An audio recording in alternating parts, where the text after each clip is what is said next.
Hello અને સ્વાગત છે. હું રાજ છું ઈપીકે કેપિટલમાંથી. ઈપીકે કેપિટલમાં અમે પેઢીઓ માટે ધનનું નિર્માણ કરીએ છીએ. મારી રોકાણ અને સંપત્તિ વ્યવસ્થાપનના કારકિર્દીના છેલ્લા 20 વર્ષોમાં મને હજારો કંપનીઓનો અભ્યાસ કરવાનો સન્માન મળ્યો છે. અને હું હંમેશા રોકાણકારો પાસેથી એ જ વાત સાંભળું છું. તેઓ એક કંપની શોધે છે જેને તેઓ પ્રેમ કરે છે, પરંતુ જ્યારે તેઓ વાર્ષિક અહેવાલ ખોલે છે, ત્યારે તેઓ જમણું થઈ જાય છે. આંકડા, કોષ્ટકો, ખાતાકીય જાર્ગન. આ ભયંકર લાગતું હોઈ શકે છે, પરંતુ આવું હોવું જરૂરી નથી.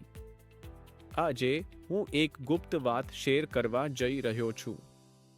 હું તમને 10 મિનિટની અંદર એક કંપનીની બેલેન્સ શીટ કેવી રીતે વિશ્લેષણ કરવી તે શીખવવા જઈ રહ્યો છું. તેને મેડિકલ હેલ્થ ચેકઅપની જેમ વિચારશો. આવક નિવેદન વાર્તા છે, પરંતુ બેલેન્સ શીટ સમયની એક ઝલક છે. આને એક આરોગ્ય ચકાસણીની જેમ વિચારશો. આવકનું નિવેદન વાર્તા છે, પરંતુ બેલેન્સ શીટ સમયનું એક ઝલક છે. તે તમને ચોક્કસ રીતે જણાવે છે કે કંપની પાસે શું છે, અને ચોક્કસ રીતે જણાવે છે કે કંપની પર શું દેવું છે. સંપત્તિઓ બરાબર જવાબદારીઓ પ્લસ શેરહોલ્ડર્સનું ઇક્વિટી. પ્રથમ, ચાલો સંપત્તિઓ વિશે વાત કરીએ. સરળ ભાષામાં કહીએ તો, સંપત્તિઓ એ કંપની પાસે છે તે બધું છે જેના મૂલ્ય છે. વર્તમાન સંપત્તિઓ ઝડપી નાણાં છે. બેંકમાં પૈસા, ગોદામમાં ઉત્પાદનો અને ગ્રાહકો પાસેથી બાકી બિલો.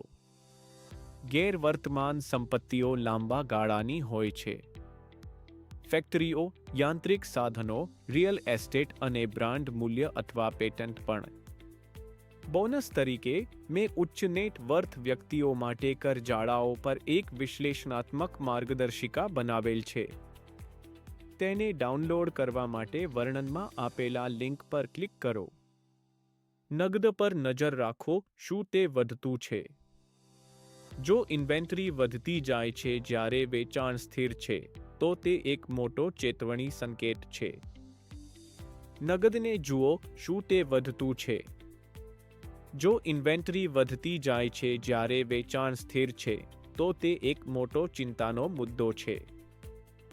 હવે, દેવા. જો સંપત્તિઓ એ છે જે તમે માલિકી ધરાવો છો, તો દેવા એ છે જે તમે દેવા છે, જેમ કે ઘરના મોર્ટગેજ. વર્તમાન દેવામાં 1 વર્ષની અંદર ચૂકવવા માટેના બિલો હોય છે. દીર્ઘકાલીન દેવામાં ભારે ભાર હોય છે, જેમ કે બેંકના લોન અથવા બોન્ડ. વર્તમાન સંપત્તિઓની તુલના વર્તમાન દેવું સાથે કરો. જો દેવું સંપત્તિઓ કરતાં મોટું છે, તો કંપની પગારથી પગાર સુધી જીવતી છે. તેમાંથી દૂર રહો. જો તેમના ટૂંકા ગાળાના દેવા તેમના ટૂંકા ગાળાના સંપત્તિ કરતાં વધુ છે, તો કંપનીને લાઇટ ચાલુ રાખવામાં મુશ્કેલી થશે. રોકાણની દુનિયામાં અમે તેને પ્રવાહિતાની સમસ્યા કહેતા છીએ. અંતે, શેરહોલ્ડર્સનું મૂડી.